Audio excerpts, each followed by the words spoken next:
அருட்பெருஞ்சோதி அருட்பெருஞ்சோதி தனிப்பெரும் கருணை அருட்பெருஞ்சோதி. எல்லா உயிர்களும் இன்புற்று வாழ்க, வள்ளல் மலரடி வாழ்க வாழ்க, கொல்லா விரதம் குவள எல்லாம் ஓங்குக, நல்லோர் நினைத்த நலம் பெறுக, நன்றி நினைத்த எல்லோரும் வாழ்க இசைந்து.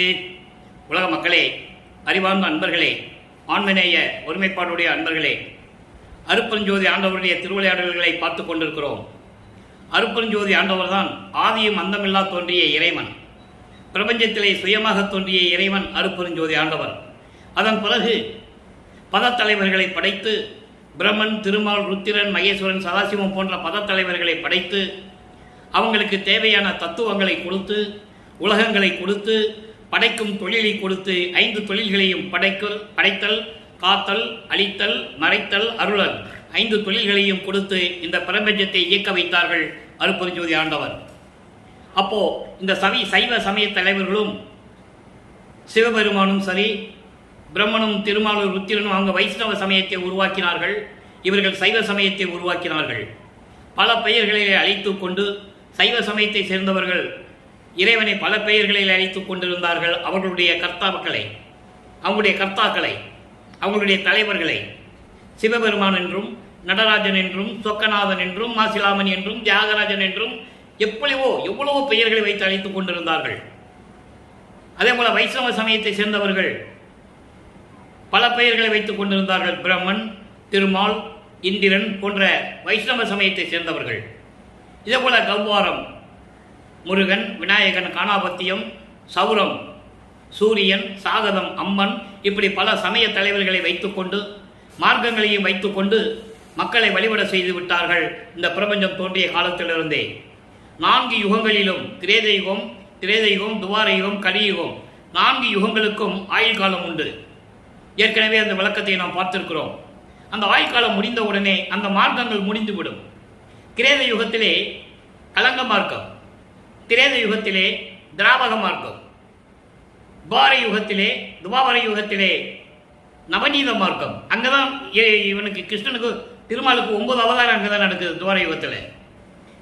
இப்படி பல யுகங்களிலும் பல சமயங்களும், மதங்களும், மார்க்கங்களும் உருவாகி அதனுடைய கால அளவுகள், வயசு, அந்த ஆண்டுகள் முடிந்தவுடனே, ஆயுள் காலம் முடிந்தவுடனே உலக மக்களுக்கென்று ஒரு மார்க்கம் தேவை. அது சமரசமாக மக்கள் வாழ வேண்டும், இன்பமாக வாழ வேண்டும் என்பதற்காக அருட்பெருஞ்சோதி ஆண்டவர் சுத்த சன்மார்க்கத்தை நிறுவி அதை தன் மகனிடம் ஒப்படைப்பதற்காக, தன்னுடைய செல்வ பிள்ளையிடம் ஒப்படைப்பதற்காக தனது மகனை இந்த பூலோகத்திற்கு ஒரு தாயின் வழியாக வருவிக்க செய்தார் அருட்பெருஞ்சோதி ஆண்டவர். அதன் பிறகு கலியுகத்தினுடைய கடைசி திருவிளையாடல். கலியுகம் 1900 ஆண்டுகளிலே முடிந்துவிட்டது. கலியுகத்துக்கே மொத்தம் 5000 வருஷம்தான். நமது பிள்ளை பெருமானவர்கள், வளர்ப்புமானவர்கள் தெளிவாக கூறியிருக்கிறார்கள் திருவருட்பாவிலே. ஆக அது முடிந்த உடனே அந்த கலியுகத்தினுடைய கடைசி கட்டத்தில் தனது மகனை, தனது செல்வ பிள்ளையை, சுத்த சன்மார்க்கத்தை உலக மக்களிடம் தெரிவிக்க வேண்டும் என்பதற்காகவும், உலக மக்களை எல்லாம் சுத்த சன்மார்க்கத்தில் சேர்த்து மக்கள் எல்லாம் இன்பமாக வாழ வேண்டும் என்பதற்காகவும் ஒரு தாயின் வழியாக வருவிக்க செய்தார் அருட்பெருஞ்சோதி ஆண்டவர். ஆன்ற சன்மார்க்கம் அணிபெற என்னைத்தான் இன்று அமுதளித்த இனிய நற்றாயை என்று கூறுவார் அருட்பெருஞ்சோதி அகவலிலே உண்டு. அகத்தை கருத்து புறத்தை வெளுத்திருந்த உலக அனைவரையும் சகத்தை திருத்தி சன்மார்க்கத்தை அறிவித்திட, அவரும் இகத்தை பரத்தை பெற்று வாழ்ந்திடுவதற்கு, மகிழ்ந்திடுவதற்கென்றே என்னை உகத்தே இறைவன் வருவிக்க உற்றேன், அருளை பெற்றேனே என்று கூறுவார். ஆக எந்த நோக்கத்திற்காக நமது பிள்ளை பெருமானவர்கள் வருவிக்க உற்றார் என்பதை திருவருட்பாவிலே நாம் கண்கூடாக பார்க்கிறோம். அப்போ தன் மகனை வருவிக்க செய்து 8 ஆண்டுகள் வரைக்கும் 51 ஆண்டுகள் திருவிளையாடல் நடக்கிறது. கடைசி திருவிளையாடல் அருட்பெருஞ்சோதி திருவிளையாடல். இனிமேல் திருவிளையாடல் இல்லை, உண்மையின் சோதா வளர்ப்பமான் தான் இயக்கிக்கிட்டு இருக்காரு.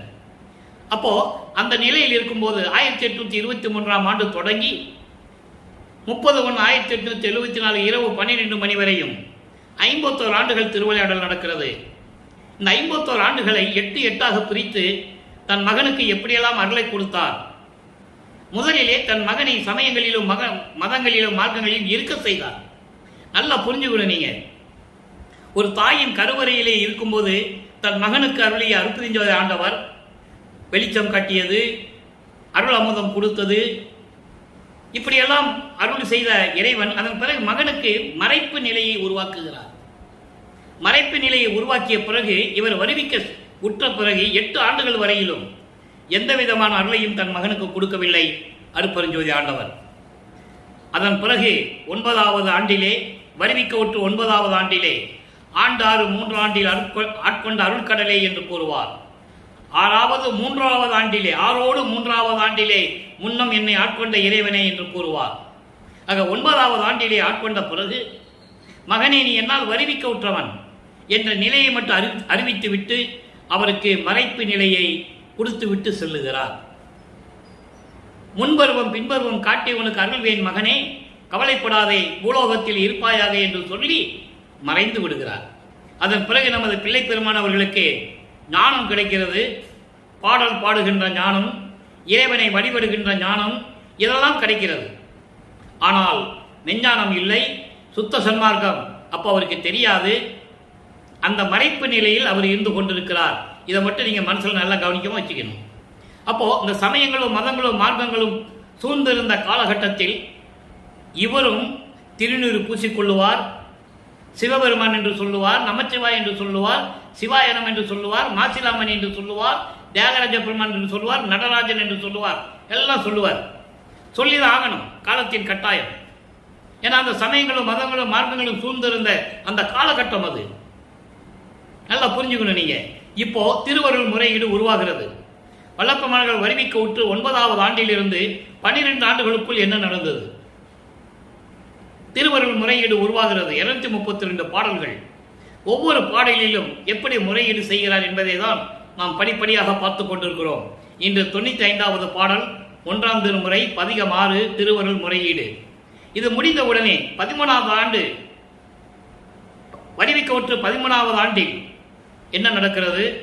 ஒவ்வொரு 8 ஆண்டுகளிலும் எப்படியெல்லாம் இறைவனுடைய திருவிளையாடல் நடக்கிறது என்பதை தான் திருவருட்பாவிலிருந்து ஒவ்வொரு திருமுறையிலிருந்தும் ஒவ்வொரு பதிகத்திலிருந்தும் ஒவ்வொரு பாடலிலிருந்தும் விளக்கங்களை பார்த்து கொண்டிருக்கிறோம். திருவருட்பாவின் உண்மைகளை மக்களிடம் கொண்டு போய் சேர்க்க வேண்டும் என்ற நல்ல நோக்கத்தோடு இறைவன் கொடுத்த அருளால் தயவோடையும் கருணையோடையும் இந்த விளக்கத்தை இந்த வள்ளலார் ஊழியன் உங்களுக்கு கூறிக்கொண்டிருக்கிறேன் என்பதை கூறிக்கொள்வதில் பெரும் மகிழ்ச்சி அடைகிறேன். பாட்டு பாருங்க. வேணிக்கு மேல் ஒரு வேணி வைத்தாய், வேணிக்கு மேல் ஒரு வேணி வைத்தாய், முன் விரும்பி ஒரு மாணிக்கு வேதம் வகுத்தே கிளி ஒன்று வாங்கி தந்த காணிக்கு தான் அரை காணி மாட்டாயினும் காட்டு கண்டாய், பாணிக்குமோ தரும் பாணி வந்து ஏற்றவர் பான்மை கண்டே. இது பாடல். நல்லா கவனிக்க நண்பர்களே. பாடல் கொஞ்சம் கடுமையாக தான் இருக்கும், ஆனால் பொருள் மிகவும் எளிமையாக இருக்கும். எப்படியெல்லாம் முறையீடு செய்கிறார்? வருவிக்க உற்றவன் என்ற நிலை தெரிகிறது, இறைவனுடைய மகன் என்று தெரிகிறது, மீதி எல்லாம் மறைப்பு நிலையில் இருக்கிறது. இப்ப வேற யார்த்தையும் சொல்லவும் முடியாது. இறைவனிட்ட கட்டளை. இரு நிலத்து போல் வேடங்கட்டி இருத்திக்கொள்ளும் சொல்லுவார். எங்க விண்ணுலகத்திலேயே சொல்லுவாரு. அந்த பாடல் விளக்கெல்லாம் இருக்கு. நம்ம ஏற்கனவே ஒரு விளக்கம் கொடுத்துருக்கேன். அப்பப்போ சமயம் கிடைக்கும் போது அந்த பாடல் விளக்கம் உங்களுக்கு கிடைக்கும். தமிழ் இலக்கணம் இலக்கியவன் படித்தவன் அல்ல நான் படித்ததெல்லாம் வேற. இறைவன் கொடுத்த விளக்கத்தை உங்களுக்கு நான் சொல்லிக் கொடுத்தேன். அதனாலவே நான் கொள்ளப்பட்டவன்.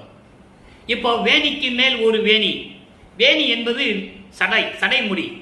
சடைமுடியிலே கங்கையை சுமந்து கொண்டிருக்கின்ற இறைவன். வேணிக்கு மேல் வேணி வைத்தாய். வேணி என்பது கங்கை. சடைமுடிக்கு மேல் ஒரு கங்கையை வைத்துக் கொண்டிருக்கிறாய். முன் விரும்பி ஒரு மாணிக்கு. இது மதுரையிலே நடந்த திருவிளையாடலை கூறுகிறார். சொக்கநாதன் செய்த திருவிளையாடல் உலக மக்களுக்கு தெரிவிக்கிறார். இப்படி மதுரையிலே ஒரு மாணிக்கு, மாணி என்பது ஒரு புலவன், வறுமையில் வாடிக்கொண்டிருக்கின்ற ஒரு புலவன்.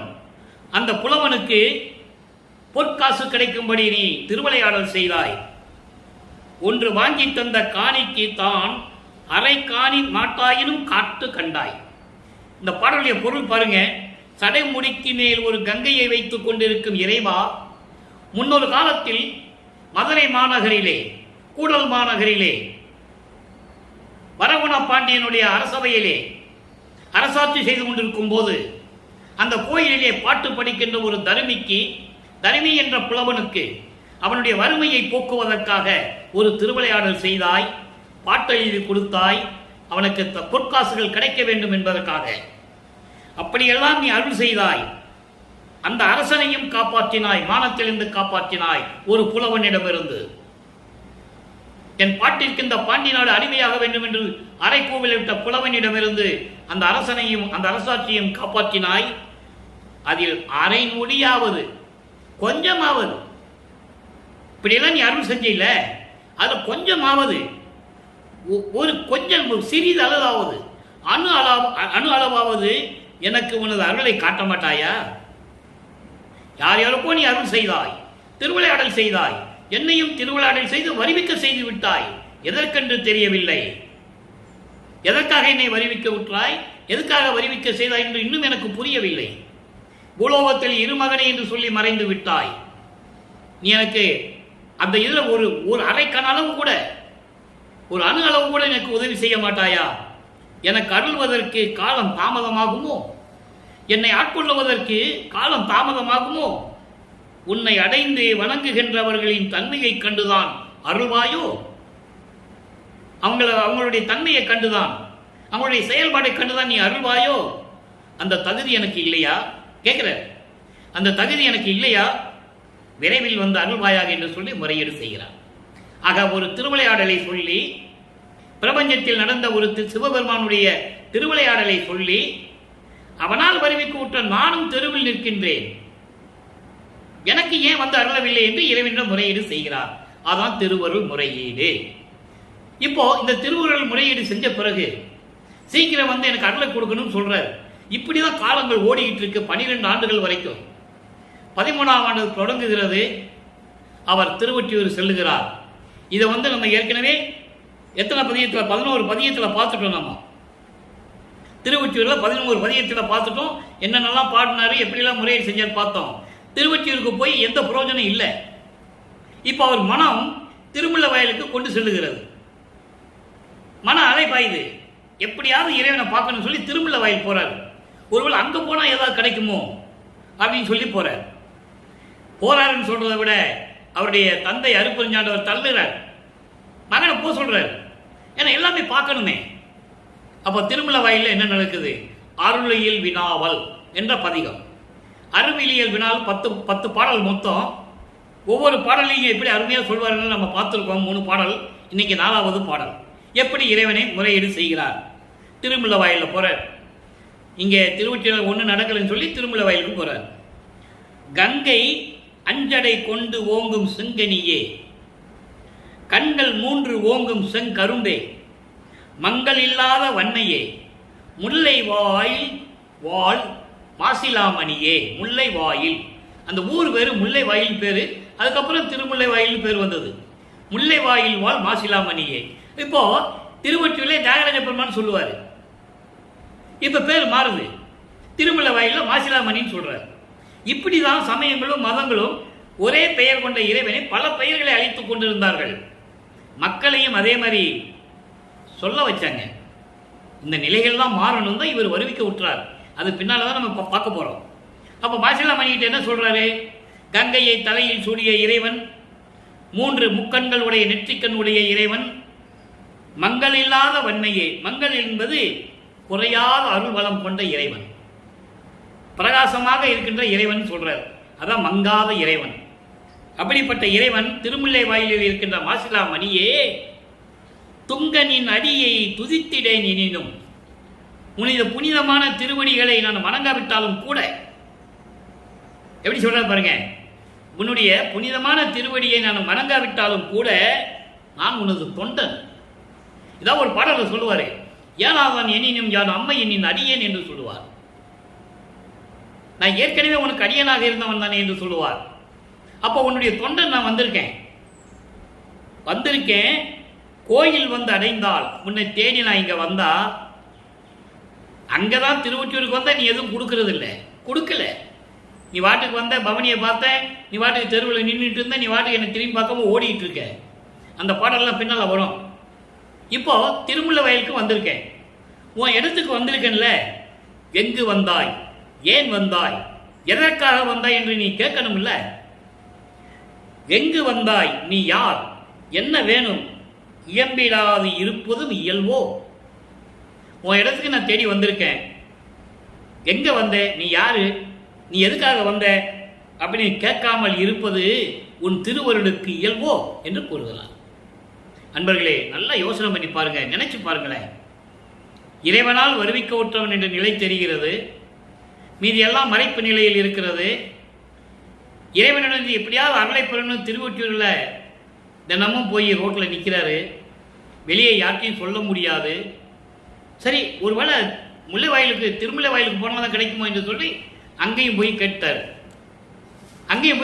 உன் கோயிலுக்கு வந்தா நீ யார் எதுன்னு நீ என்னை கண்டுக்கிறது இல்லை, நீ யாருப்பா எதுக்காக வந்தேன்னு கூட நீ கேட்கறது இல்லை, இது உன்னுடைய திருவருளுக்கு அழகா என்று கேட்கிறார். அன்பர்களே, ஏன் திருவிளையாடலை நாம் பார்த்து கொண்டிருக்கிறோம் என்றால், வல்லப்பெருமானவர்கள் இந்த பிரபஞ்சத்திலிருந்து இந்த பூலோகத்திற்கு வருவிக்க விட்டு 202 ஆண்டுகளாகிவிட்டது.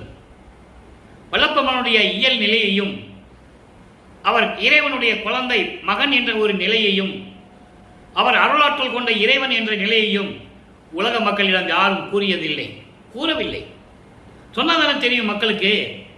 அதனாலதான் நம்ம திருவெட்பாவிலிருந்து ஒவ்வொரு பாடலிருந்து பார்த்துட்டு இருக்கோம். இப்போ இந்த நிலைகள்லாம் உருவாடு முடிஞ்ச பிறகு 2-8 முடிஞ்சிருச்சு. அதாவது 2 16 ஆண்டுகள் வரைக்கும் இப்படி தான் நடக்குது. திருவொற்றியூர் போக, அப்புறம் திருமுல்லை வாயிலுக்கு போக, இதுக்கப்புறம் திருவள்ளி தாயத்துக்கு போனது நீங்க பின்னால் பார்க்க போகிறோம். இப்போ 16 ஆண்டுகள் வரைக்கும் இப்படி இருந்துகிட்டு இருக்கு. அப்போ 16வது ஆண்டு தொடங்கின உடனே 3ஆம் திருமுறை உருவாகுது. புனரா விறகு பொருந்துரு வேட்கையில் இரங்கல் பதிகம் பேரு. அப்படின்னா தலைவி தலைவனை நினைத்து தலைவனை காண முடியாமல், காதலி காதலனை காண முடியாமல், காதலனுடைய நம்ம இருந்து இன்பத்தை பெற முடியாமல் எப்படி துன்புறுகிறாளோ, எப்படி வருத்தப்படுகிறாளோ, அந்த மனநிலையை தோழியிடம் சொல்லுவது. ஒரு பெண் ஒரு ஆணை காதலிக்கும் போது தன்னுடைய காதலை தோழியிடம் தான் சொல்லுவா. அந்த நிலையில் இருந்து கொண்டு இந்த பாடலை நமக்கு அள்ளி இருக்கிறார்கள். இதனால் உலக மக்களுக்கு என்ன தெரிவிக்கிறார் என்பதை தான் நம்ம பார்க்க போறோம். ஏன்னா உலக மக்களுக்கு சொல்லணும். அவரு ஒரு தாயின் வழியாக இந்த பூலோகத்திற்கு வருவிக்கு விட்ட பிறகு அவருடைய நிலையை யாரும் சொல்ல மாட்டாங்கன்னு அவருக்கு தெரியும். அதனால தான் நமக்கு பாடலில் கொடுத்துருக்கிறாரு. அதை நம்ம இப்போ பார்த்துக்கிட்டு இருக்கோம். 3ஆம் திருமுறை நல்ல கவனிங்க. நந்தி பரியார் திருவுற்றிநாதர் அயன் மால் நாடுகினும் சந்திப்பு அறியார் என் அருமை தலைவர் இன்னும் சார்ந்தீர்களே. இது எங்க நடக்குது? திருவொற்றியூர்ல நடக்குது. ஒன்னாகலன் திருமுல்லை வாயிலுக்கு போறாரு, அங்க ஒன்று நடக்குது. மறுபடியும் அந்த 3வது திருமுறை இங்க உருவாகுது. அந்தி பொழுதோ வந்து இனி ஐயோ மதியம் அனல் சொரியும் சிந்திப்பு உடையேன், என்னடி நான் செய்வது ஒன்றும் தெரிந்திலனே. தோழியிடம் சொல்லுவது போல, தோழி உள்ளம் மனதிடம் சொல்லுகிறார், மனதிடம் சொல்லுவது போல உலக மக்களுக்கு தெரிவிக்கிறார். முதல்ல இந்த பாடலுடைய அர்த்த விளக்கத்தை பார்த்துட்டு இதனால் உலக மக்களுக்கு எப்படி தெரிவிக்கிறாங்கிறத நம்ம பார்ப்போம். நந்தி பரியார் காலை வாகனம் உடையவர், நந்தியை வாகனமாக உடையவர் திருவொற்றியூரில் இருக்கின்ற இறைவன். பிரம்மனும் திருமாலும் தேடினாலும் கிடைக்கக்கூடியாத இறைவன். பிரம்மனை முடிய பார்க்க அன்னப்பறவையா போறான். திருமால் பன்றி உருவம் எடுத்து திருவடியை பார்ப்பதற்காக மண்ணை பெயர்த்து கொண்டு பாதாள உலகத்துக்கு செல்கிறான். 2 பேரும் பார்க்க முடியல. பூத்திடும் அவனும் காத்திடும் அவனும் புல் விலங்கு உருக்கோடு நேடி ஏத்திடும் முடியும் கூத்திடும் அடியும் இன்னும் காண்கிறன்னு சொல்லுவார் ஒரு பாடல்ல. அதை தான் இங்க சொல்றார். பூத்திடும் அவன்னா பிரம்மன், படைக்கும் தொழிலை செய்யக்கூடிய பிரம்மன். காத்திடுபவன், காக்கும் தொழிலை செய்யக்கூடிய திருமால். 2 பேரும் புல் விலங்கு உருமாறி, புல் என்பது அன்னப்பறவை, விலங்கு என்பது பன்றி. உருமாறியும் ஏத்திடும் முடியும், வணக்கக்கூடிய அந்த முடியையும் இறைவன் அருளடனம் செய்யக்கூடிய அந்த திருவடியையும் இன்னும் காண்கிறர். இன்னும் பார்க்கலையா? 4 யோகம் முடிஞ்சு போச்சு, இன்னும் பார்க்கலன்ற. அப்படிப்பட்ட இறைவன் திருவொற்றியூரிலே இருக்கிறார். தியாகராஜ பெருமான் என் அருமை தலைவர், என் காதலர், என் தலைவன் இன்னும் சார்ந்தீர்களே, இன்னும் வரல. இப்போ இது சொல்லும்போது வல்லப்பெருமான் அவர்கள் வருவிக்க உற்று 24 ஆண்டுகளுக்குள் இருக்கிறார். 3வது எட்டில் இருந்து கொண்டிருக்கிறார். 3 இன்னும் வரல. அந்தி பொழுதோ வந்து போய்விட்டது. மாலை வந்து விட்டது, இனி இரவு வரும், மறுநாள் காலை வரும், அப்புறம் மதியம் வருமே, மதியம் அனல் சொரிக்குமே, வெயில் சுட்டு இருக்குமே. இதை தான் நான் யோசனை பண்ணிக்கிட்டே இருக்கிறேன். சிந்திப்பு உடையே இதை யோசனை பண்ணிக்கிட்டே இருக்கேன். இன்னைக்கு நம்ம பார்க்க முடியலன்னா, இன்னும் வரல, இரவு வந்துருச்சு, மாலை பொழுது போய் இரவு வந்துருச்சு, இப்படியே காத்துக்கிட்டு இருந்தோம்னா மறுநாள் காலை வந்துடும், காலை நேரம் வந்துடும், அதுக்கப்புறம் மதியம் அனல் அனல் வந்து பறக்குமே, வெயில் அடிக்குமே, அனல் நெருப்பு மாதிரி கக்குமே என்று நான் சிந்தித்துக் கொண்டிருக்கிறேன். என்னடி நான் என்ன செய்வதென்று எனக்கு தெரியவில்லையே என் தோழியே என்று சொல்லி இந்த பாடலை அருளியிருக்கிறார்கள். இதனால் உலக மக்களுக்கு என்ன தெரிவிக்கிறார்? உலக மக்களே, நான் இறைவனால் வருவிக்க உற்று 24 ஆண்டுகள் வரையிலும் நானும் திருவொற்றியூருக்கு சென்றேன், திருமுல்லை வாயிலுக்கு சென்றேன், திருவள்ளி தாயத்துக்கு சென்றேன், இறைவனிடம் எவ்வளவோ முறையீடு செய்து விட்டேன். இன்னும் என்னை வந்து அவர் பார்க்கவில்லை, என்னிடம் வந்து சேரவில்லை.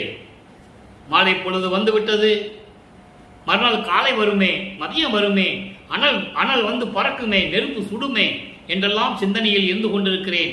உலக மக்களே, எனக்கு என்ன செய்வதென்று தெரியவில்லை, நான் இப்படியெல்லாம் துன்பப்பட்டு கொண்டிருக்கிறேன் என்று சொல்லி உலக மக்களுக்கு தெரிவிக்கிறார். ஆக 3வது எட்டில் இருந்து கொண்டு 24 ஆண்டுகள் வரைக்கும் நமது பிள்ளை பெருமான் அவர்கள் இறைவனால் வருவிக்க உற்று 24 ஆண்டுகள் வரைக்கும் இந்த நிலை நீடித்து கொண்டு இருக்கிறது. திருவொற்றியூர் போக, திருமுல்லை வாயிலுக்கு போக, திருமுல்லை வாயில் போக, இப்படிதான் நடந்துகிட்டு இருக்கு. இந்த காலகட்டத்தில் அவர் எங்கு சென்றாலும் நடந்துதான் செல்ல வேண்டும். வேற எந்த அருளும் அவர் வாங்கல. அப்போ 4வது எட்டில் அடியெடுத்து வைக்கிறார். 4×8 32. 25வது ஆண்டிலிருந்து 32 ஆண்டுகளுக்குள் வருவிக்க உற்று 32 ஆண்டுகளுக்குள் என்ன நடந்தது? 24 ஆண்டுகள் வரைக்கும் ஒண்ணுமே நடக்கல.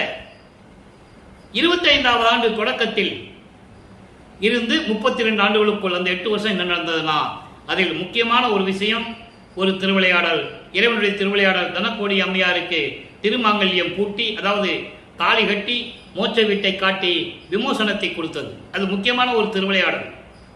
உலகில் சொல்லுவாங்க, கதை சொல்லுவாங்க, இந்த மாதிரி அக்கா பொண்ணை கல்யாணம் பண்ணணும், நீ தாய்மாம, நீ தான் கல்யாணம் பண்ணணும்னு சொல்லி வீட்டில் சொல்லுவாங்க. இவர் முடியாதுன்னு சொல்லுவார், அதுக்கப்புறம் சம்மதிச்சிருவார், தாலி கட்டிடுவார், தாலியை கட்டிட்டு சென்னையில் விட்டுட்டு இவர் ஆட்டு எங்கேயா போயிடுவார், இப்படி சொன்னாங்க. இது உலகியல் விளக்கம். ஆனால் திருவெற்பாவிலை வளர்ப்பமன் அவர்கள் அதை எப்படி சொல்லுகிறார் என்பதை தான் ஒவ்வொரு பாடல் மூலமாக பார்த்துட்டு இருக்கோம்.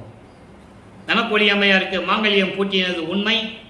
எதற்காக பூட்டினார் என்பது விண்ணுலகத்திலே ஏற்பட்ட ஒப்பந்தம். பாட்டில் இருக்கு, ஒரு மாது பெற்ற மகன் பொருட்டாக உபந்து முன்னம் ஒரு வழக்குரைத்தாய், என் வழக்கு உரைத்ததற்கு இரு நிலத்து போல் வேடங்கட்டி இருத்திக்குளோ, திருமால் வணங்கும் பதத்துவா நான் உன் சிறுவன் என்றே என்று ஒரு பாடல் உண்டு. ஏற்கனவே நிர்ணயிக்கப்பட்டது, அதை நிறைவேற்றுகிறார். அப்போ அந்த திருமணத்தின் போது பிரம்மன், திருமால், ருத்திரன் போன்ற பதத்தலைவர்களும் வானவர்களும் அங்கே இருக்கிறார்கள். மனித பிறவிகளுக்கு தெரியாது, மானிட கண்களுக்கு தெரியாது ஏன் அவங்க வந்தாங்க. அதனால அருப்பஞ்சாண்டவரும் சிவகாமி வள்ளி அங்கே வரல. இப்போ 4ஆம் திருமுறையில் இருக்கும்போது 32 ஆண்டுகள், அந்த 8 ஆண்டுகளுக்குள் சுத்த சன்மார்க்கம் இருப்பது அவருக்கு தெரியும். மறைப்பு நிலை நீங்குகிறது, இறைவன் அருள் செய்கிறார். எப்படி திருவிளையாடல் நடக்குது சொல்லணும்ல, அதை சொல்றாரு. அருட்பிரகாச மாலை 4வது திருமுறை, இன்றைக்கு 20வது பாடல். மொத்தம் 100 பாடல்கள். ஒவ்வொரு பாடலிலும் எப்படி நடக்குதுன்னு மட்டும்தான் இந்த பாடல் பார்க்க போறோம். இன்னும் இதுக்கு உள் விளக்கங்கள் நிறைய இருக்கு. அதெல்லாம் சொல்லணும்னா நம்ம திருவிளையாடலுடைய பதியத்தை முடிக்க முடியாது, இன்னும் 4 வருஷம் சொல்லணுமே. அப்போ அந்த பாடலின் விளக்கலையும் உங்களுக்கு எல்லா விளக்கமும் கிடைச்சிடும். இப்போ என்ன பண்ணிட்டாரு, மனம் வெறுத்து போய் திருமுல்லை வாயிலுக்கு போறோம், திருவள்ளி தாயத்துக்கு போறோம், திருவொற்றியூருக்கு போறோம், ஒரு பலனும் கிடைக்கவில்லை. இனிமே எங்கேயும் போகக்கூடாது, இனிமே எங்கேயும் போகக்கூடாது. வீட்டுக்குள்ள உட்காந்துட்டு கதவை சாத்தி தாழ்பால் போட்டணும். போட்ட நல்லா புரிஞ்சுக்கணும். நீங்க வந்த அவரா வந்தா திறக்கட்டும், இறைவனா வந்தா திறக்கட்டும், இல்லைன்னா எப்படியா போட்டோம் அப்படின்னு சொல்லி வீட்டு பூட்டிட்டார். இப்போ என்ன நடக்குதுன்னா, அருப்பஞ்சோதி ஆண்டவர் இன்னும் பாருங்க, அருப்பஞ்சு ஆண்டவர் சொல்ல மாட்டாரு, சிவபெருமான் தான் சொல்லுவாரு. அந்த ரூபத்தில் தான் எல்லாம் நடந்துகிட்டு இருக்கு. சுத்த சன்மார்க்கன்னு சொல்ல மாட்டாரு. இனிமே தான் எல்லாமே நடக்க போகுது, நல்லா நீங்க கவனிச்சுட்டே வரணும். 32 ஆண்டுகள் முடியும் போது அதெல்லாம் நடக்கும். இப்போ என்ன நடக்குது, இறைவன் பார்த்தாரு, இவன் உறுதியாக இருந்துட்டான், மகன் ரொம்ப கோவப்பட்டுட்டான், நம்ம நேராக போய் சொன்னாலும் சமாதானம் பழக மாட்டான், அதனால் என்ன பண்ணுறது, தெரு வழியாக நடந்து போகிற மாதிரி போவோம். அதை இவர் சொல்கிறார்.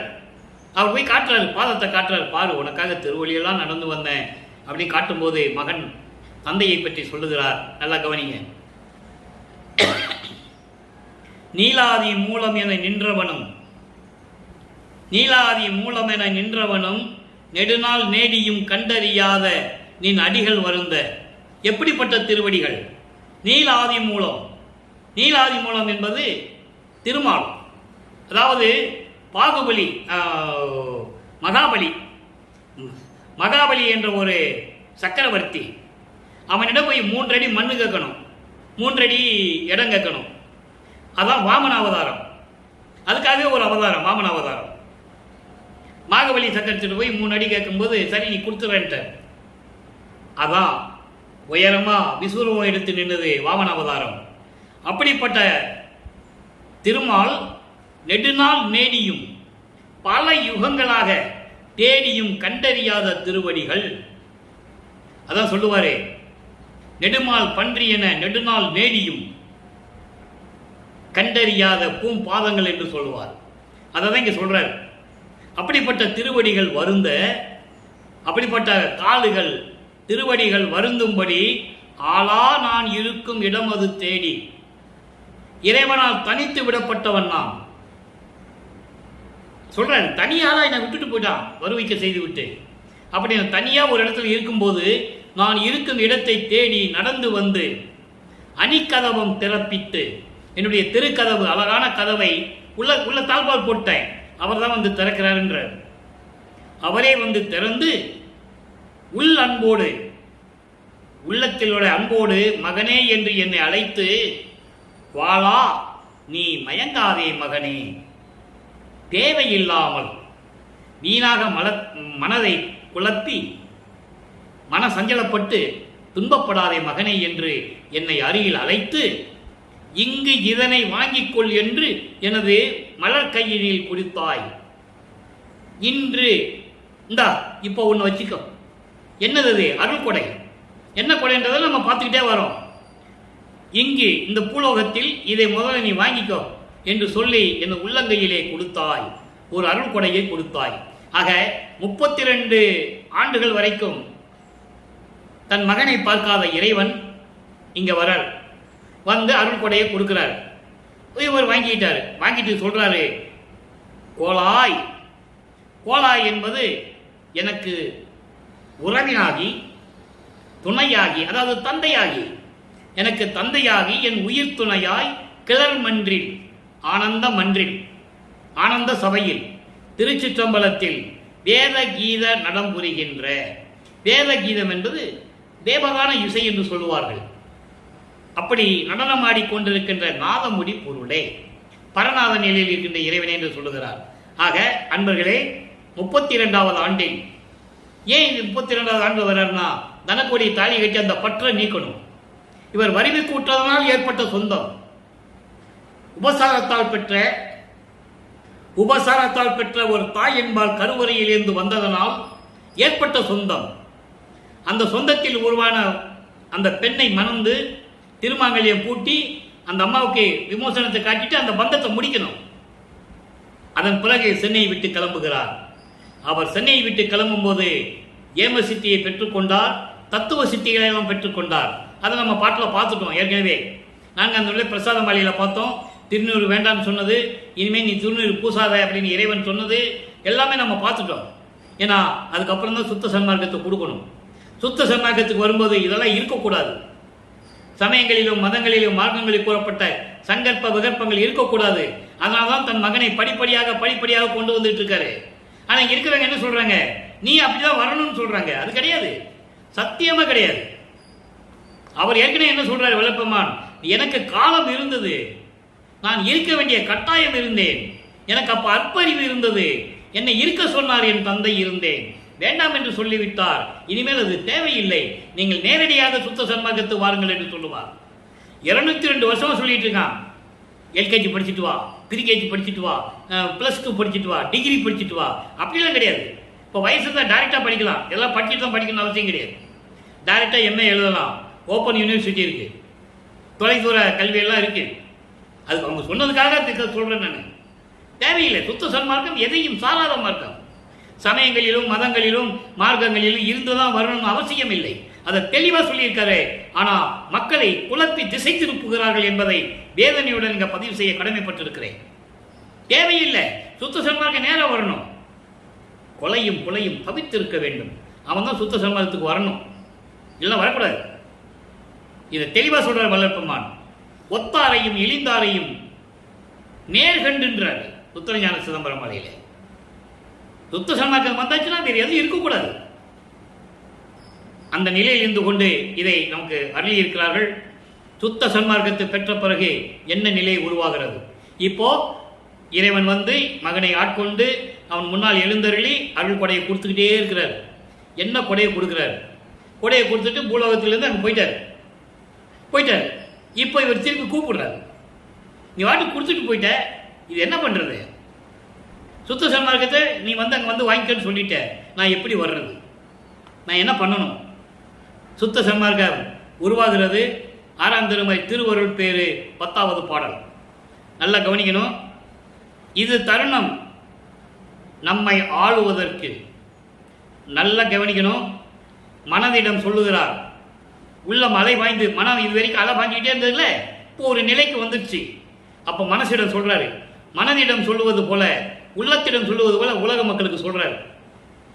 இது தருணம் நம்மை ஆளுவதற்கு, எழுந்து அருளும் தருணம், இனி தடை ஒன்றும் இல்லை கண்டாய் என் மனனே. மனனே என்றால் என் மனமே. மனமே குழப்பிக்கிட்டு இருக்காத. நீயும் குழம்புனது இல்லாமல் என்னையும் குழப்பி விட்டு இது நாள் வரைக்கும் நம்ம இருந்துட்டோம். இனிமே அது தேவையில்லை. இது நல்ல நேரம். நம்மை ஆள்வதற்கு இறைவன் வரப்போகிறார். உலக மக்களே, இறைவன் வரப்போகிறார் என்று அறிவிக்கிறார். எங்கிருந்து? மின்னுலகத்திலிருந்து, சுத்த சிவஞான வெளியிலிருந்து பூலோகத்துக்கு வரணும். எல்லாரும் முன்னால் எல்லாம் அருளை கொடுக்கணும். எல்லாம் பார்த்துட்டு இருக்காங்க. பிரம்மன், திருமால், உலகம், மின்னுலகம் எல்லாம் பார்த்துட்டு தான் இருக்கு. இது தருணம் நம்மை ஆள்வதற்கு, எழுந்தருளும் தருணம், இனி தடை இல்லை. எந்த விதமான தடை இல்லை. சமயங்கள், மதங்கள், மார்க்கங்கள் தடையெல்லாம் நீங்கியாச்சு. இல்லை கண்டா என் மனமே, மது விழும் ஓர் ஈ போல மயங்காதே. தேன்ல ஒரு ஈ மாட்டிக்கிச்சுன்னு என்ன ஆகும்? சுத்தி சுத்தி சுத்தி வந்துகிட்டு இருக்கும், பறக்கவும் முடியாது. அந்த போல நீ மயங்காதே. தேன்ல ஈ விழுந்தது போல ஏன் சுத்திட்டு இருக்க? மயங்காதே, கயங்கி வாடாதே. மனம் வெறுத்து மனசை அலைய பாய விடாதே. ஒரே நிலையிலே இரு. அதான் இறைவன் வரப்போறார்ல, நம்மகிட்ட சொல்லியாச்சு இல்லை. ஏன் கயங்குற? ஏன் மயங்குற? தேனில் விழுந்த ஈ மாதிரி அப்படியே சுத்திக்கிட்டு இருக்க. அதெல்லாம் ஒன்றும் இல்லை, கண்டிப்பாக வருகிறார். மயங்காதே, மலர்ந்து மகிழ்ந்திருப்பாய். சந்தோஷமா இரு மனமே, அவர் தான் வரப்போறார்ல அப்படின்னு சொல்றாரு. புதுகுலமே இது தொடங்கி குறைவில்லை காண். இனிமேல் நமக்கு மகிழ்ச்சி தான். ஒரே புதுகுலமா இருக்கலாம். நம்ம கவலைப்படாத மனமே. நமது குரு ஆணை, அருப்பெருஞ்சோதி ஆண்டவர் ஆணை, நமது பெருங்குல தெய்வத்து ஆணை, சுத்த சன்மார்க்கத்தினுடைய தலைவனுடைய ஆணை. நமது குலம் என்ன? சுத்த சன்மார்க்க குலம். அந்த பெரும் குலத்தின் தலைவன் யார்? அருப்பெருஞ்சோதி ஆண்டவர். அவர் மீது சத்தியம். பொதுவில் நடமுடிகின்ற புண்ணியனார் திருச்சிற்றம்பலத்திலே அருளடனம் செய்து கொண்டு அருளாட்சி செய்து கொண்டிருக்கின்ற எனது இறைவன் எனக்குள் புணர்ந்து உரைத்த திருவார்த்தை, என் உள்ளத்தில் புகுந்து சொன்ன சத்திய வார்த்தை அருள்வாக்கு. அருள்வாக்கு அது பொன் வார்த்தை. இது பொன் வாக்கு. இறைவன் கொடுத்த அருள்வாக்கு பொன் வாக்கு. இது இறைவன் வருகின்ற நேரம் வந்துவிட்டது மனமே, தைரியமாக இரு, மனதை அலைபாய விடாதே என்று சொல்லுகிறார். அப்போ உலக மக்களுக்கு என்ன சொல்றாரு? உலக மக்களே, என்னை ஆட்கொள்ளுவதற்கு இறைவன் என் தந்தை வரப்போகிறார். என் தந்தை வரப்போகிறார். இதுதான் நல்ல நேரம். என் அருப்பெருஞ்சோதி ஆண்டவர் அவர்தான் எனக்கு குரு. பெருங்குல தலைவர், தெய்வத்து ஆணை, சுத்த சன்மார்க்கத்தினுடைய கடவுள், அருப்பெருஞ்சோதியுடைய சத்தியம் எனக்குள் புகுந்து சொல்லிவிட்டார். இந்த வரப்போகிறார். இது அவருடைய அருள் வாக்கு, இது பொன் வாக்கு என்று சொல்லி இந்த பதியத்தை நமக்கு அருளி இருக்கிறார்கள். அடுத்து பாருங்க, இப்ப சொல்லியாச்சு, அவர் வரல, கால தாமதம் செய்கிறார். காலதாமதம் செய்கிறார். ஏன்னா இன்னும் ஆண்டுகள் இருக்கட்டும் அப்படின்னு சொல்லி காமதம் செய்கிறார். காலதாமதம் செய்யும்போது ஒரு விண்ணப்பம் வைக்கிறார். பதிகம் 33 திருமுன் விண்ணப்பம். இறைவன் முன் விண்ணப்பம் வைக்கிறார். 10வது பாடல். தீட்டு பொன்னணி அம்பலத்து அருள் நடம் செய்து உயிர் திரள்களுக்கு இன்பம் காட்டுகின்றது ஒரு கருணையின் கடவுள். நின் கடலினை கருதாதே நீட்டுகின்ற என் விண்ணப்பம் திரிசெவி நேர்ந்து அருள் செயல் வேண்டும். வாட்டும் இவ்வுடல் இம்மையே அடிவுரா வளம் அடைந்திருமாறே. இது பாடம். என்ன சொல்றாரு? நீ வரேன்னு சொன்ன, வரல. நான் உலக மக்களுக்கெல்லாம் அறிவிச்சிட்டேன். என் தந்தை அற்புதம் வர போறாரு, நீ எதுவுமே கவலைப்பட வேண்டாம் மக்களே, எல்லாம் நடக்கும் போதுன்னு சொல்லிட்டேன். ஆனால் நீ இன்னும் வரல. நீ ஒரு அருள் கொடையை கொடுத்த, அதனுடைய செயலாக்கம் எனக்கு தெரியல. அதனால அங்கே அதாவது திட்டப்படாத பொன், அதாவது செம்பொன் என்று சொல்லுவார்கள், புடம்படாத பொன், அப்படிப்பட்ட தங்கம் போல மின்னிக் கொண்டிருக்கின்ற திருச்சிற்றம்பலத்திலே அருணாடனம் செய்து உயிரினங்களுக்கு இன்பம் தந்து கொண்டிருக்கின்ற கருணையின் கடலே, உனது திருவடிகளை நினைக்காமல் இந்த விண்ணப்பத்தை நான் வைக்கிறேன் என்று நீ நினைத்துக் கொள்ளலாம். இருந்தாலும் நான் ஒரு விண்ணப்பம் வைக்கிறேன், இதை உன் செவியில் கேட்டு நேர்ந்துன்னு சொல்ற. உன் செவியில் கவனமாக கேட்டு எனக்கு அருள் செய்ய வேண்டும். உன்னாலே வருவிக்கின்ற உடல், இந்த உடல் வாட்டும் உடல் இருக்கிறதே, உன்னால் வருவிக்க விட்டதனால் மனித பிறவி எடுத்தவன் என்று நினைத்துக் கொண்டிருக்கிறார்கள். அப்படியா? நான் அப்படி அல்ல. நீ என் தந்தை அல்லவா, நான் உனக்கு மகன் அல்லவா. இந்த உடம்பை இந்த பூலோகத்தில் இம்மையே எல்லாரும் அறியும்படி அழிவுரா வளம் அடைந்திடுமாறே முத்தேகத்தை கொடுக்க வேண்டும். உன்னுடைய தேகமாச்சே, சுத்த தேகம், புரண தேகம், ஞான தேகம், முத்தேகத்தை கொடுத்து அழியாத உடலாக்க இந்த பூலோகத்தில் நீ வந்து எனக்கு அருள வேண்டும் என்று சொல்லி விண்ணப்பம் வைக்கிறார். விண்ணப்பம் வச்சாச்சா? இப்போ இறைவன் வருகிறார். மகனுடைய விண்ணப்பத்தை செவி கேட்டு பூலோகத்துக்கு வருகிறார். இறை எளிமையை வியத்தல் என்ற பதியத்தில் 10வது பாடல். நல்லா கவனிங்க, அற்புதமான பாடல். யார் இந்த பிரபஞ்சத்தில் எத்தனையோ கோடான கோடி பேர் தோன்றினார்கள், இறைவனை போற்றி போற்றி பாடினார்கள், மடிந்தார்கள், முத்தி அடைந்தார்கள், என்னமோ பண்ணினாங்க, அவ்வளவுதான். கர்ம சித்தி யோக சித்தியில் சென்றவர்கள். ஞான சித்திக்கு யார் வரல. அதை 64வது பதிகம் 6ஆம் திருமுறையிலே திரிவுந்தியார் என்ற பதியத்திலே 10வது பாடலிலே சொல்லுவார். முத்தியை பெற்றேன், அம்முத்தியினால் ஞான சித்தியை உற்றேன் என்று உண்டிப்பற. நான் ஏமாற மாட்டேன்னு சொல்லுவார் ஒரு பாடல்ல. எல்லாம் ஏமாந்துட்டு போயிட்டான், நான் ஏமாற மாட்டேன். நான் யாரு? உன் பிள்ளை, நான் எப்படி ஏமாறுவேன்? அப்ப ஞான சித்தி அவர் மட்டும் தான் பெற்றார். சித்த நாணயம் என்று உந்திப்பற, நான் கடவுளாயிட்டேன்னு சொல்றாரு. உந்தி என்பது ஒரு உந்துகின்ற சக்தி. ஒரு காத்துல ஒரு பேப்பரை பறக்க போடுங்க, ஒரு பேப்பரை தூக்கி போடுங்கள, காத்துல பறந்து போயிட்டே இருக்கும். அப்போ அந்த காற்றுக்கு உந்துற சக்தி இருக்குல்ல, அந்த சக்தியை சொல்றாரு. நீ பிரபஞ்சத்தில் போய் சொல்லு, நான் கடவுள் ஆயிட்டேன்னு சொல்லுன்னு சொல்ற. ஞான சக்தியை பெற்றவன் இந்த பிரபஞ்சத்திலேயே என் தந்தைக்கு அப்புறம் நான் ஒருவன் தான் என்று போய் பிரபஞ்சத்தில் சொல்லுன்னு சொல்ற. அதான் இங்கே சொல்றாரு. நல்ல கவனிங்க. அந்நாளில் அடிசீரியேன் அம்பல வாயிலே அருளை நினைத்து ஒரு புறத்தை அயர்ந்து அழுது நின்றேன். அந்நாளில் ஏற்கனவே சென்ற யுகங்களில் நான் உனக்கு அடியனாக இருந்தேன். அருமையா சொல்வார். அதை பல பாடல்கள் உண்டு, விளக்கங்கள் உண்டு, யாரும் மறுக்க முடியாது. அவரு சும்மா வந்து இங்க மருதூர்ல வந்து பிறந்தாருன்னு சொல்றதெல்லாம் இனிமே அதெல்லாம் சொல்லக்கூடாது. கடவுள் குற்றம் அது. வருவிக்க உற்றவர் என்று சொல்ல வேண்டும். அவதரித்தவன் என்பவன் சாகக்கூடியவன். அவன் அந்த பிறவி நோக்கத்துக்காக அவதரித்து செத்து மறுபடியும் பிறக்கணும். அப்படிதான் திருமாலுக்கு 10 அவதாரம். ஒவ்வொரு அவதாரத்திலும் அவன் சாகணும், அப்பதான் பிறக்கணும் மறு அவதாரத்துக்கு. ஆனா இவர் அப்படி அல்ல. பிரம்மனால் படைக்கப்பட்டவர் அல்ல. நமது வல்லற்பெருமான் திருமலால் காக்கப்பட்டவர் அல்ல. நேரடியாக அருப்பெருஞ்சோதி ஆண்டவரால் வருவிக்க உற்றவர். இதுல யார் இடத்தரகர்களே கிடையாது. அதான் பிரம்மனும் திருமாலும் பார்த்து பயப்படுறாங்க. அவர் காலில் விழுந்து வணங்குறாங்க. பாடல்கள்லாம் உண்டு. மக்கள்கிட்ட யாரும் சொல்லலை. பிரம்மனும் திருமாலும் சரி, லட்சுமியும் சரஸ்வதியும் சரி, எல்லாம் இவர் காலில் விழுந்து வணங்கணும், இவர்கிட்ட அருளை கேட்கணும். பாடல் இருக்கு, யாரும் மறுக்க முடியாது. அந்த நிலையில் இருந்து கொண்டிருக்கிறார் வல்லற்பெருமான் என்பதை இங்கே நான் பதிவு செய்ய கடமைப்பட்டிருக்கிறேன்.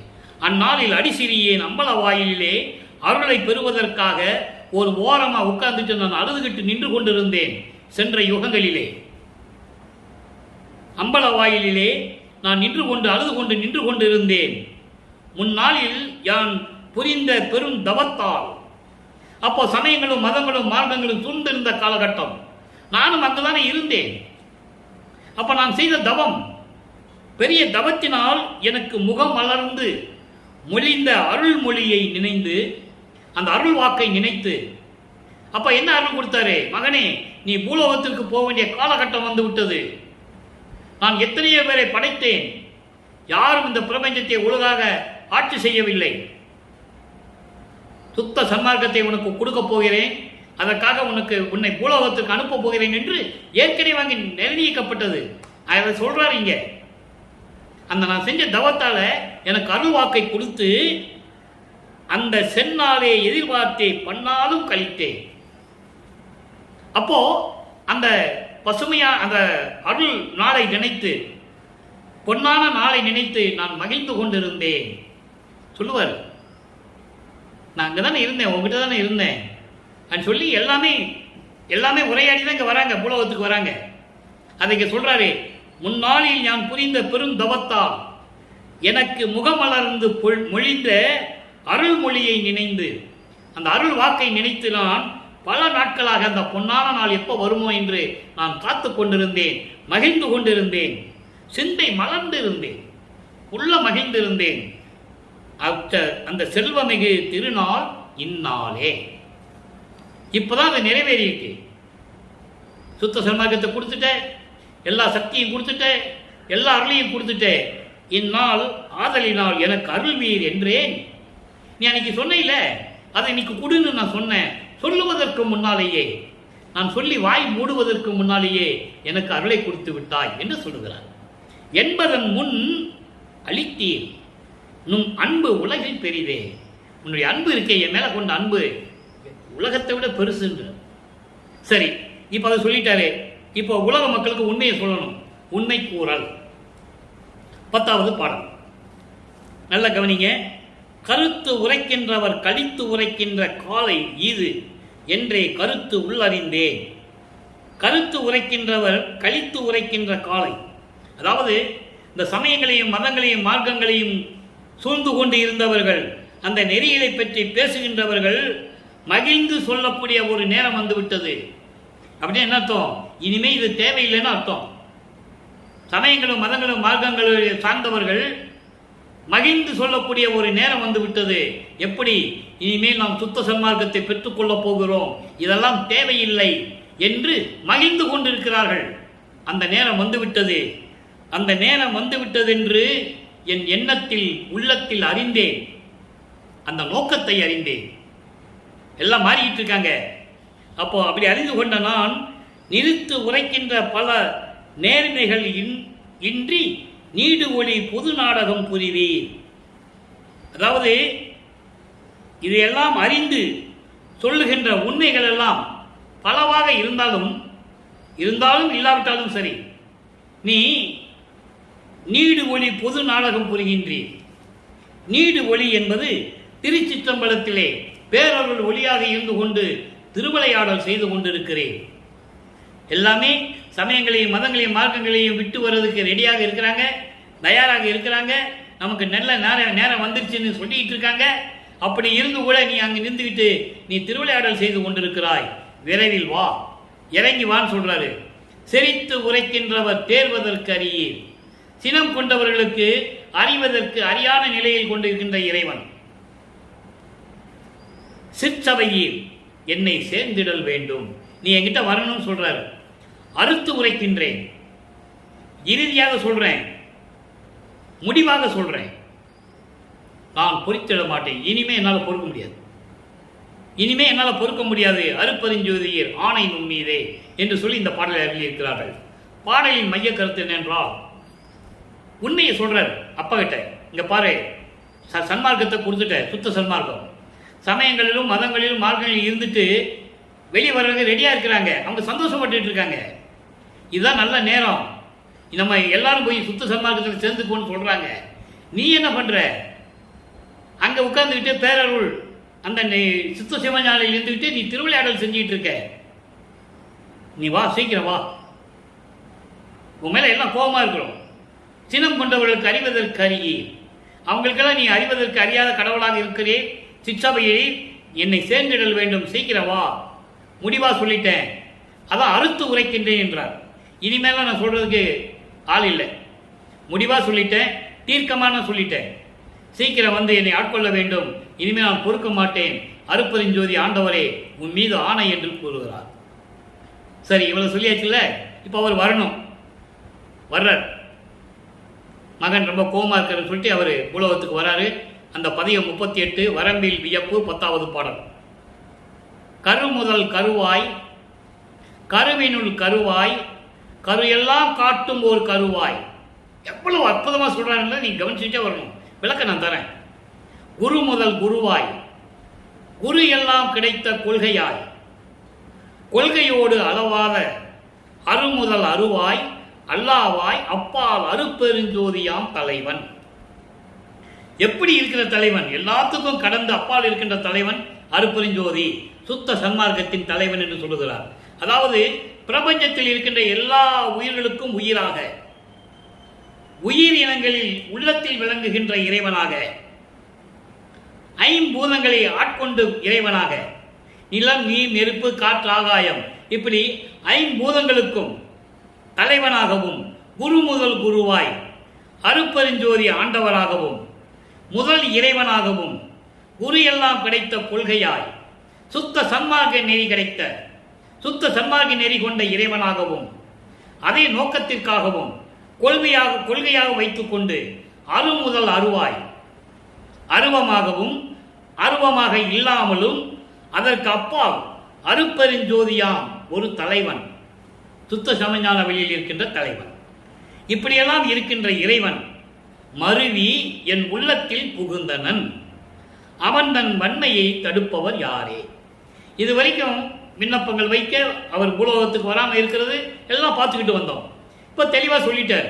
எல்லா உயிர்களுக்கும் உயிராக இருக்கக்கூடிய இறைவன், உயிரினங்களின் உள்ளத்திலே குடிகொண்டிருக்கின்ற இறைவன், ஐம்பூதங்களை ஆட்டி படைத்துக் கொண்டிருக்கின்ற இறைவன், உலகத்தின் முதல் குருவாக அருப்பெருஞ்சோதி ஆண்டவராக இருக்கின்ற இறைவன், அருவாகவும் அருவம் இல்லாதவர்களாகவும் இருக்கின்ற இறைவன், அதற்கு அப்பால் இருந்து கொண்டு சுத்த சன்மார்க்க கொள்கையோடு இருந்து கொண்டிருக்கின்ற இறைவன், அப்படிப்பட்ட தலைவன் அருப்பெருஞ்சோதி ஆண்டவர் என் உள்ளத்தில் கலந்து புகுந்து கொண்டான்.